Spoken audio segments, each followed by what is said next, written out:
Cette toile n'a pas de titre. C'est un quadritype, c'est composé de 4 parties. Après contemplation, cette toile évoque pour Jérémie le retour des âmes.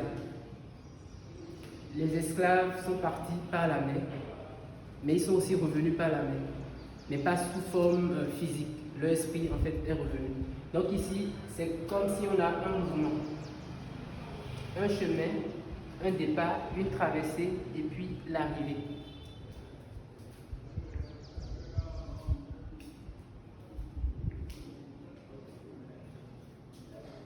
Quand on observe bien cette toile, on peut aussi remarquer qu'il y a des éléments qui font référence à la nature. Pour Jérémie, la nature peut nous soigner. On peut avoir toutes les réponses de la nature. Faire référence à la nature ne veut pas forcément dire utiliser les éléments de la nature. Mais en observant la nature, on peut avoir des réponses. En contemplant la nature, on peut avoir des réponses. Et en même temps, ça fait référence à un ouvrage de Spinoza que Jérémie aime bien. C'est l'Éthique. Et Spinoza a une conception de Dieu. Il compare Dieu en fait à la nature. Donc ça rejoint en quelque sorte cette notion de nature de Jérémie aussi. Jérémie a créé une couleur qu'il a intitulée Phénix non binaire. Elle est juste ici. Pour lui, Phénix non binaire, on sait que le phénix c'est un animal mythique qui, à un certain âge, va brûler et renaître de ses cendres. Non binaire pour dire que cette nature n'a pas de sexe en quelque sorte, ni femelle ou ni mâle.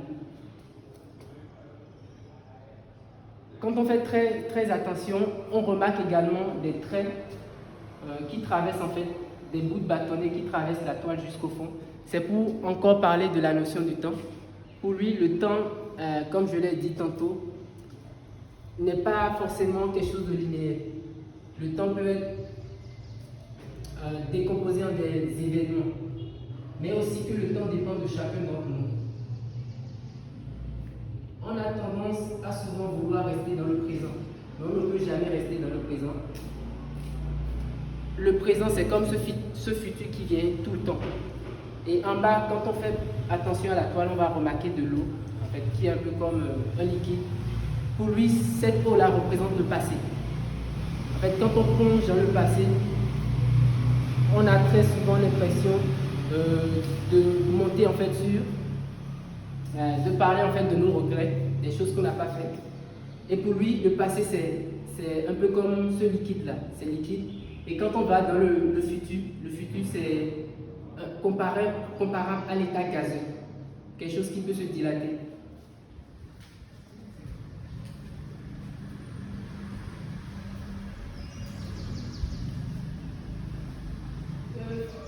Représente un peu la conclusion de l'exposition.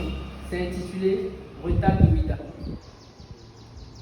Quand on remonte un peu derrière, le retable est un meuble sacré utilisé dans la religion catholique pour accueillir les objets liturgiques. Mais avec le temps, le retable a évolué et est devenu en fait en quelque sorte une œuvre d'art. Ça peut s'exprimer sous forme de peinture, mais aussi de meubles, sous forme de meubles décorés. Alors, juste derrière ce retable, Jérémie a fait sculpter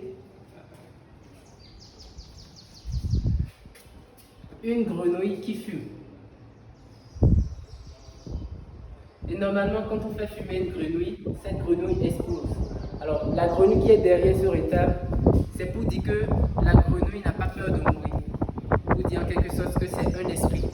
Et ça fait référence à l'artiste Cyprien de Boudaba, dont je vous ai parlé, qui est un adepte Rosso et qui représente très souvent la grenouille.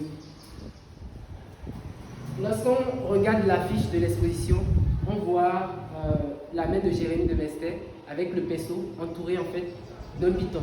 Et pour lui, c'est le python qui appelle l'exposition. Quand on se rapproche un peu de l'œuvre, on remarque qu'il y a un bras qui se transforme petit à petit en python. Pour lui, c'est ce python-là qui appelle toute l'exposition. On remarque également des ondulations pour montrer le mouvement de ce python-là. Et c'est comme si on est dans un monde de rêve.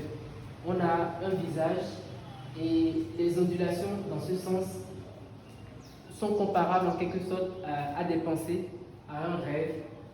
Et c'est la fin de la visite.